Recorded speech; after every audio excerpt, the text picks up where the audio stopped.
고린도전서 16장 1절부터 12절까지입니다. 우리 다 같이 한 목소리로 봉독하시겠습니다. 성도를 위하는 연보에 관하여는 내가 갈라디아 교회들에게 명한 것 같이 너희도 그렇게 하라. 매주 첫날에 너희 각 사람이 수입에 따라 모아 두어서 내가 갈 때에 연보를 하지 않게 하라. 내가 이를 때에 너희가 인정한 사람에게 편지를 주어 너희의 은혜를 예루살렘으로 가지고 가게 하리니 만일 나도 가는 것이 합당하면 그들이 나와 함께 가리라. 내가 마게도냐를 지날 터이니 마게도냐를 지난 후에 너희에게 가서 혹 너희와 함께 머물며 겨울을 지냈들도 하니 이는 너희가 나를 내가 갈 곳으로 보내어 주게 하려 함이라. 이제는 지나가는 일에 너희 보기를 원하지 아니하노니 이는 만일 주께서 허락하시면 얼마 동안 너희와 함께 머물기를 바람이라. 내가 오순절까지 에베소에 머물려 함은 내게 광대하고 유효한 문이 열렸으나 대적하는 자가 많음이라. 디모데가 이러거든 너희는 조심하여 그로 두려움이 없이 너희 가운데 있게 하라. 이는 그도 나와 같이 주의 일을 힘쓰는 자임이나 그러므로 누구든지 그를 멸시하지 말고 평안히 보내어 내게로 오게 하라. 나는 그가 형제들과 함께 오기를 기다리노라. 형제 아볼로에 대하여는 그에게 형제들과 함께 너희에게 가라고 내가 많이 권하였으되 지금은 갈 뜻이 전혀 없으나 기회가 있으면 가리라. 아멘. 사도 바울이 고린도 교회에 대한 서신이 거의 끝나갑니다. 내일이면은 이 고린도 전서, 고린도 교회에다 썼던 이 서신이 내용이 끝납니다. 그러다 보니까 약간 좀 마무리하는 듯한 그러한 부분도 좀 있지만 아직까지도 좀 이렇게 해야 될 말이 있기 때문에 사도 바울이 이렇게도 얘기를 해요. 1절을 보게 되면 성도를 위하는 연보에 관하여는 해서 갑자기 헌금 얘기를 하거든요. 헌금 얘기를 하는데 이 헌금이 그 고린도 교회에서 그 쓰기 위해서 하는 헌금이 아니라 거기는 성도를 위하는 연보 이렇게 돼 있어요. 그러니까 이 목적이 좀 특이한 거야. 교회, 고린도 교회의 성도인지 어떤 성도인지를 모르니까. 근데 내용을 보게 되면 이 성도를 위한다는 것이 바로 예루살렘 교회에 있는 성도들을 얘기해요. 예루살렘 교회 성도들한테 헌금을 하려고 하는 것이 있다면 그거는 이제 갈라디아 교회에서 이렇게 행한 것 같이 고린도 교회에도 그렇게 그걸 뜻을 따라서 이렇게 했으면 좋겠다라고 얘기를 하는 겁니다. 왜 이러한 그 예루살렘 교회의 성도들을 위하는 그 헌금이 있게 되냐면은 예루살렘 그 교회 예루살렘 지역이 서기 44년에서 48년 사이 한 4, 5년 동안 극심한 가뭄에 시달려서 정말 먹을 것이 없는 그러한 때를 접하게 되어 있습니다. 그러니까 이게 성경에는 기록되어 있지 않지만 고대 역사의 역사서를 보게 되면 그러한 기록들이 있어요. 그래서 예루살렘 교회가 형편이 아주 안 좋은 거야. 아주 안 좋다 보니까 이 교회에 있는 성도들을 위해서 이방 나라에 세워졌던 교회에서 헌금을 하는 거예요. 도움을 주는 거거든요. 그러한 내용이 이제 이 고린도 교회에서도 있어서 이 헌금을 한 게 있으면은 이거 어떻게 해야 되나? 그거 갈라디아 교회에서 이렇게 했던 것이 있으니까 그대로 따라서 너희들도 이렇게 준비해서 해라. 그렇게 그 말을 하고 있는 겁니다. 2절에 매주 첫날에 너희 각 사람이 수입에 따라 모아두어서 내가 갈 때에 연보를 하지 않게 하라. 근데 이게 고린도 교회에서도 또 교회도 잘 사는 사람이 있는가 하면 형편이 그렇지 못한 사람이 있거든요. 그러니까 이 헌금을 하는 데 있어서도 사도 바울이 고민을 많이 하는 거예요. 그냥 이게 문제가 없이 잘 진행됐으면 굿해요. 이렇게 해라 저렇게 해라 말할 필요가 없는데 돈 많은 사람은 당연히 있으면 돼. 근데 돈 없는 사람도 있을 수 있단 말이죠. 그래서 아무 때나 이렇게 막 그 무슨 얘기냐면 내가 어느 날 갑자기 언제 갈지도 모르는 거고 따지자. 이게 뭐 전화기가 있는 것도 아니고 내가 맨날 며칠 날 방문할게 고린도 교회 이렇게 하는 것도 아니고 언제 갈지도 모르는 상황인데 그 준비를 하지 않고 있다가 내가 딱 가게 되면 그때 이거 예루살렘 성도를 위해서 헌금을 사도 바울이 오셨으니까 이분이 또 그 예루살렘 쪽 들어갈 거니까 헌금을 합시다. 이렇게 갑자기 하지 말라라 이 얘기예요. 그래서 매주 첫날에는 이 예루살렘 교회를 위해서 헌금을 하는데 각 사람의 수입에 따라서 모아두어라 이렇게 했어요. 수입에 따라서라는 것은 그냥 많이 벌면 많이 이렇게도 인식하시면 되겠고 어떻게 보면은 누군가가 일이 잘 풀렸으면 이런 얘기예요. 그러니까 일이 잘 풀렸으면은 그때에 이게 헌금을 해서 조금씩 하면은 그렇게 전달을 하자 이렇게 뜻을 있는데 그 얘기는 그만큼 또 형편이 안 좋은 사람들도 분명히 많이 있었다 이런 얘기죠. 그래서 잘 없다가도 어떤 일이 사업이 잘 돼서 뭐가 생기게 되면 예루살렘 교회를 위해서 일부 이렇게 뛰어서 미리미리 준비를 해서 그렇게 해서 내가 어느 날 딱 갔더니 이거 사도 바울이 오셨으니까 우리 헌금합시다 이런 거 하지 마라 이런 얘기예요. 미리미리 그 부분에 대해서는 준비를 해뒀으면 좋겠다 이렇게 얘기하고 있고 3절에 내가 이를 때에 너희가 인정한 사람에게 편지를 주어서 너희의 은혜를 예루살렘으로 가지고 가게 하리니 이제 예루살렘으로 이 연보한 것을 헌금한 것을 가지고 가겠다라는 뜻이 그래서 이게 이해가 되는 것입니다. 근데 여기 3절에는 뭐라고 되어 있느냐면은 다시 연보라고 하지 않고 너희의 은혜 이렇게 되어 있어요. 그러니까 이 예루살렘 그 교회에 있는 성도들을 위해서 헌금한 것이 은혜라 이거예요. 은혜. 이게 감사다 이게 감사. 그냥 돈 이렇게만 되는 게 아니라 너희들이 이 사람들을 위해서 모아놓는 이 작은 것들이 너희들한테는 은혜가 되고 이 예루살렘 사람들은 이 헌금을 가지고 받게 되면 얼마나 또 감사하겠어요. 이게 예루살렘 교회가 유대인들의 대표적인 그 성당 그 본부거든요. 거기에서는 뭔가 온갖 것들을 갖다 결정을 하게 되고 판단을 하게 되는데 예루살렘 교회의 이 유대인들은 정통 그 유대인들이라서 사실상 사도 바울하고는 별로 친한 부분이 아니에요. 왜냐하면은 그 사람들은 아직도 예수님께서 그리스도이시고 하나님의 아들이시고 하나님이시고 이러한 사실을 인정을 못하는 사람들이 많거든.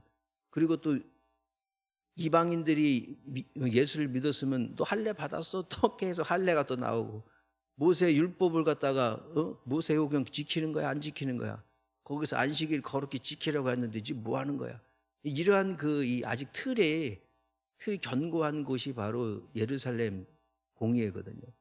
그러한 공의회에서 어렵다고 하니까 이방 사람들이 사실상 이 예루살렘 교회가 핍박을 또 좀 했었어요. 이 교회가 세워져서 잘 안 된다 이해가 안 되니까 그랬는데 이 이방 교회에서 세워진 사람들이 어렵사리 이렇게 헌금을 한 거를 받는다. 이게 참 또 다른 의미를 갖고 있죠. 그래서 예루살렘 공의회라고 하는 게 거기에서 회의를 하게 되는 게 49년도에 이 가난이 다 끝나고 그 기근이 다 끝나고 난 이후에 공의회에서 결정을 내립니다. 두 가지를 결정을 내리는데 그 중에서 하나는 뭐냐면은 이방인들이 하나님을 믿는다고 하면 이방인들이 예수님을 구주를 주인으로 해서 그리스도인이 된다고 하면은 할례를 얘기하지 말자 이렇게 결정을 해요. 그러니까 할례를 안 받아도 된다 이거예요. 이방인들은 유대인들은 어차피 자기네들 풍습에 따라서 할례를 행하는 거니까 이 다른 나라 사람이 우리의 하나님을 믿겠다 하면 할례는 더 이상 얘기하지 말자. 할례를 안 받아도 된다라는 것과 그리고 모세 오경뿐만 아니라 구약에 있었던 하나님의 말씀을 그 율법이 있잖아요. 안식일 지켜야 되고 뭘 하지 말아야 되고 뭘 하지 말아야 되고 이런 게 있는데 그런 거 안 해도 된다라는 결정을 내려줘요. 그러니까 예루살렘 공회에서 이 결정을 하게 되면 유대인들은 거의 따르는 거거든요. 로마 가톨릭 교회, 지금 가톨릭 교회의 모든 것들이 교황의 말 한마디가 딱 선포가 되면 이게 하나님 말씀으로 해서 그게 완전히 그 이 틀을 싹 바뀌어요. 예를 들어서 로마 가톨릭 교회가 동성애 우리 찬성합니다 이러면은요, 모든 가톨릭 교회 교인들은 동성애를 찬성을 해야 돼. 근데 우리 로마 가톨릭 교회는 동성애를 반대합니다 그러면은 모든 사람들이 반대가 되는 거예요. 왜냐하면 그만큼 이 선언을 하고 결정한다는 것은 가장 큰 틀을 갖고 있는 거거든요. 이 길을 잡아주는 역할을 해주는데, 그렇게도 결정을 해주고, 또 한 가지는 유대인이나 이방인이나 모든 사람이 예수 그리스도의 은혜로서 구원을 받는다. 그러니까 예수 그리스도가, 예수님이 구원자이시다라는 것을 결정을 내려줘요. 그래서 이 공의회에서 결정된 내용이 이 복음의 전파하는 데 큰 또 역할을 또 해줍니다. 어떻게 보면은 어렵게 했다가 어떻게 보면 다시 틀을 잡아주고, 그랬던 것이 기근이 너무 심하고 힘들었는데 알지 못하는 사람들의 돈이 도착을 해서 자기들이 먹고 살아야 되고, 이게 이제 얼마나 먹을 것이 없었냐면은 애굽 땅에 가서 곡식을 가지고 사가지고 와. 그 지역에서 먹을 것이 없으니까 다른 데서, 그러니까 우리 한국이 만약 기근이 됐으면은 인도라든지 대만이라든지 이런 데서 수입해서 이제 하는 거죠. 심지어는 무화과 열매, 그거 흔한 건데 그거까지도 먹을 게 없어가지고 다른 나라에서 그걸 가지고 왔다, 이렇게 기록이 되어 있어요. 그만큼 어려웠을 때에 이 교회들이 그렇게 준비를 해서 도우려고 했단 말이죠. 그래서 3절과 4절에 보면 아무나 이게 또 전달이 되겠어요. 그래서 너희가 인정한, 돈이니까 너희가 인정한 사람한테 이 연보를 주게 되면 그 사람한테 편지를 써서 우리가 이래서 이렇게 해서 얼마에서 누구한테 보내니까 받게 되면은 중간에 사고가 없도록 그렇게 하고, 만약에 필요하면은 나도 그들과 함께 같이 가서 예루살렘을 가겠다. 이런 내용들이 4절까지 얘기가 되어 있습니다. 5절에서 6절을 보게 되면 그 사도 바울이 그 지금 현재 어디서 쓰냐면 에베소 교회에서 쓰는데, 이게 고린도 교회를 또 간다는 게 쉽지 않아요. 고린도 교회는 바로 지나가는 길에 있는 게 아니라 이렇게 밑으로 내려와 가지고 그 섬 지역처럼 생긴 데를까지 내려가야 되거든요. 그러니까 한번 가기가 만만치가 않았어요. 그런데 너무나 참 이 내용을 보면은 고린도 교회를 얼마나 사랑하고 그 교인들에 대한 그 애착이 있었는지 그 내용을 알 수 있습니다. 내가 마게도냐를 지나간다. 마게도냐는 그 위쪽에 있거든요.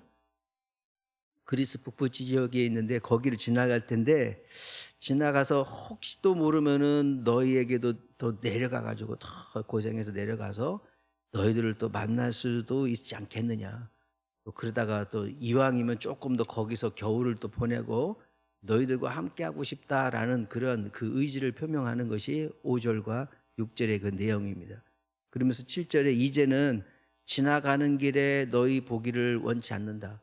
이 가다가 잠깐 들러서 그 인사하고 뭐하고 괜찮지 어떡하고, 그리고 또 나 바쁘니까 또 다른 지역으로 또 갈게, 이렇게 금방 잠깐 지나가는 듯하게 들리고 싶지는 않다 이거지.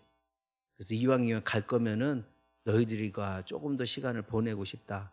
이게 이제 고린도 교회의 교인들을 향해서 사도 바울이 가지고 있는 그런 참 어떻게 보면 애틋한 그런 그 애정입니다. 이게 교회가 얼마나 사랑스럽으면은 이렇게 긴 잔소리와 같은 서신서를 이렇게 쓰겠어요. 어느 교회에 대해서 서신서를 썼는데 이렇게 길게 쓴 데가 없어요. 그러니까 그만큼 애착이 많이 가졌던 그런 교회가 바로 고린도 교회가 되겠습니다. 8절에 보시면 내가 오순절까지 에베소에 머물려고 하는 이유는 나에게 광대하고 유효한 문이 열렸으나 대적하는 자가 많다. 그러니까 에베소 교회를 갔더니 너무나 많은 일들도 있었고 갑자기 복음이 확장이 되고 정말 좋은 일들이 많이 벌어지고 했는데, 상대적으로 그만큼 또 이 복음의 불이 활활 타오를수록 거기에다가 이 회방하는 세력들도 드러나다 보니까 이게 에베소 교회에서 처리를 해야 될 부분이 생기게 되는 것이죠. 그 대표적인 게 사도행전 19장 24절에 데메드리오라고 하는 사람이 있는데, 이 사람은 그 아테네 신상에 있는 그 신상들의 이게 세워놓게 되면 거기 겉에 은으로서 이렇게 반짝반짝하게 하는 그 은 세공업자인 사람이에요. 그러니까 이 사람이 주로 이제 신상에다가 이렇게 은박을 입히는 그런 하는 직업이라서 돈을 많이 벌고 있었는데, 이 사람들이 사도 바울이 와서 복음을 전하니까 에베소에 있는 사람들이 이 신상에 오지도 않고 저거 저 죄악이야, 저거 우상 숭배야, 이렇게 하기 시작하면서 이 수입이 떨어지기 시작하니까 원인을 사도 바울한테 돌려가지고 고소를 합니다.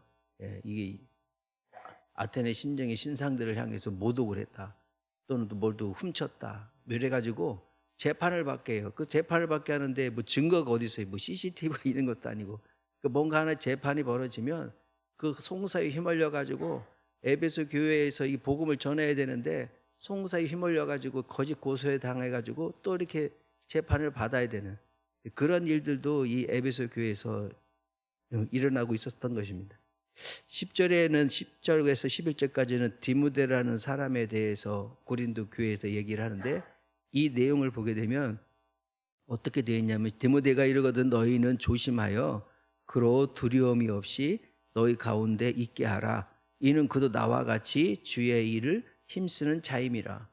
우리가 뭐 디모데 전서 후서가 있었고 디모데가 사도 바울의 수제자다라고 인식을 어느 정도 할 수 있었지만, 그 당시에는 디모데는 좀 이렇게 인정을 받지 못했던 사람 같아요.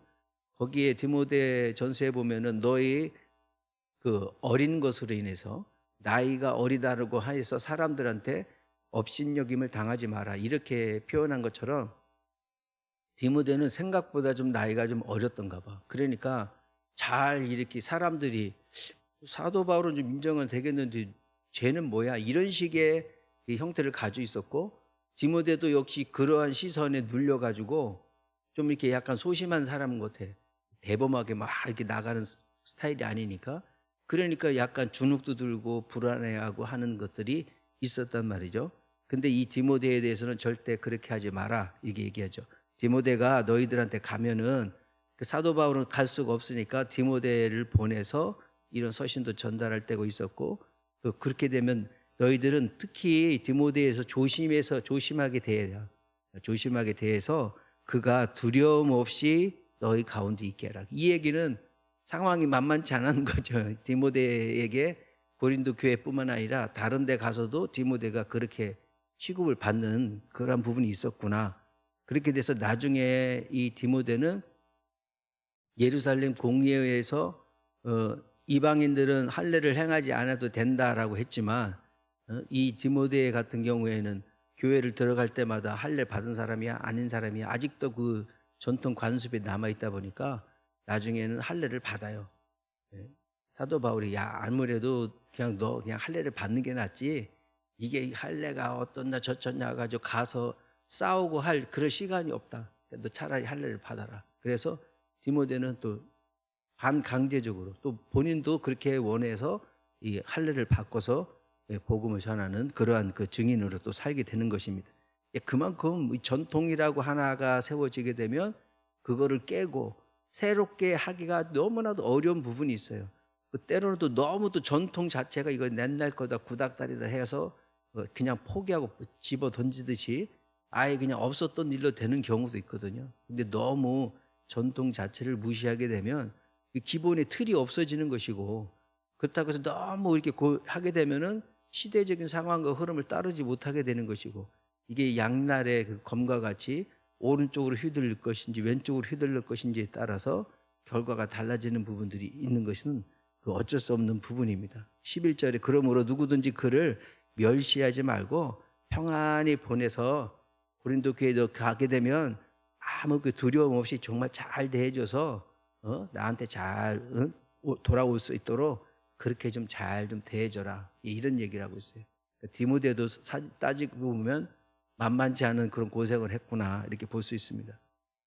12절에 아볼로에 대해서 얘기합니다. 아볼로가 너희들한테는 또 이렇게 가라고, 나는 계속 자기가 갈 수 없으니까 아볼로하고는 그 관계가 괜찮은 편이고요. 아볼로는 그 알렉산드리아 출신의 유대인이에요. 그게 무슨 얘기냐면 애굽 땅에서 태어난 유대인이란 말이죠.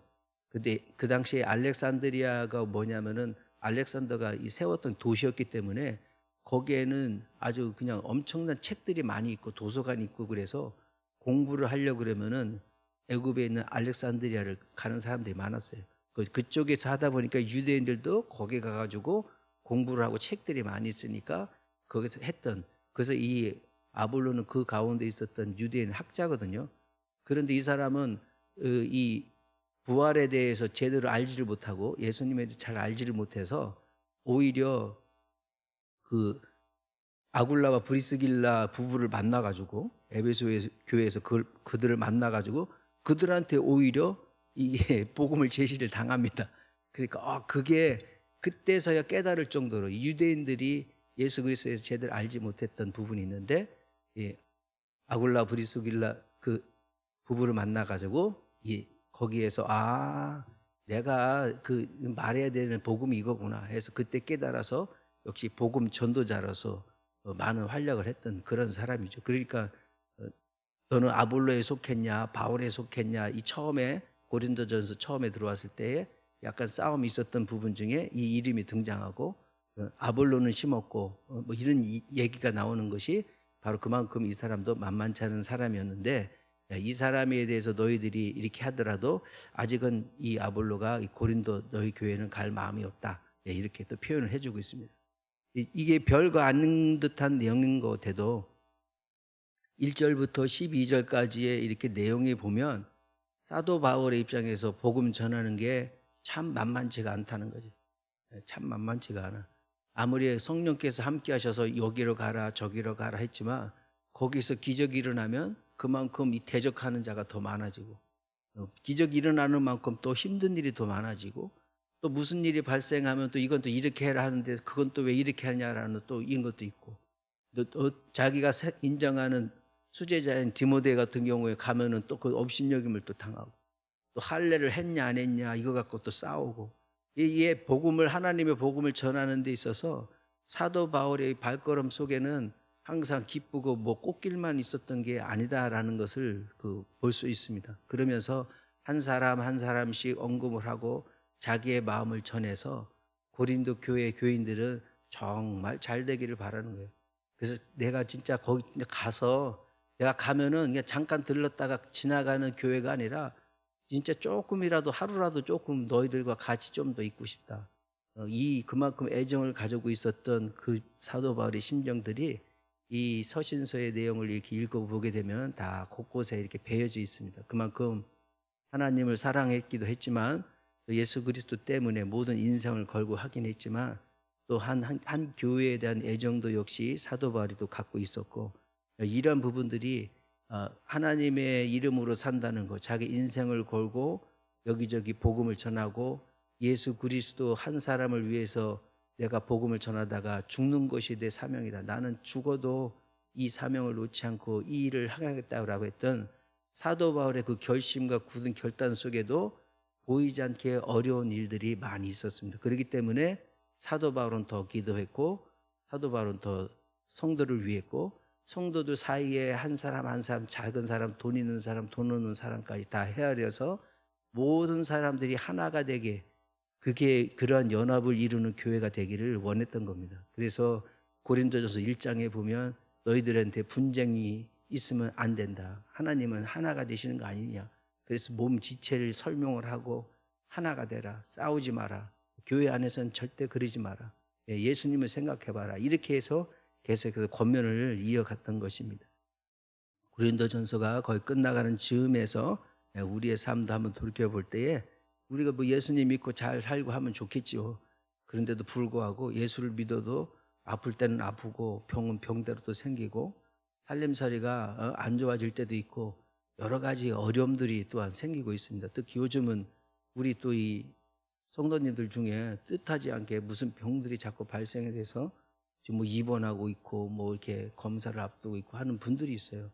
갑작스럽게 또 여러분들이 아프고 하니까 이게 정말 아파본 사람만이 그 아픔이 뭔지를 아는 것처럼 그분들에 대한 위로가 또한 있어야 되겠고, 교회가 하나님이 다 함께 하십니다 해서 모든 게 만사형통되는 게 아니라 이런저런 일 다 겪어가면서 그렇지만 궁극적으로 예수 그리스도를 놓지 않고 그 안에서 다시 또 회복되는 이러한 하나님의 말씀은 계속 증거가 되어야 되겠고, 남아있는 자들은 그렇게 성도를 위해서 또한 애썼던 것처럼 이러한 관점을 우리가 또 가져야 되겠구나. 그래서 오늘 하루를 지내실 때에 내가 가지고 있었던 것보다 나보다 못한 사람들을 위해서 또 중보 기도를 해주시고, 또 아픈 분들을 위해서 특별히 더 기도해 주시면서 그러한 우리에게 또 동일한 은혜를 나누는 그러한 하루가 되기를 원합니다. 이 말씀 가지고 오늘 기도하시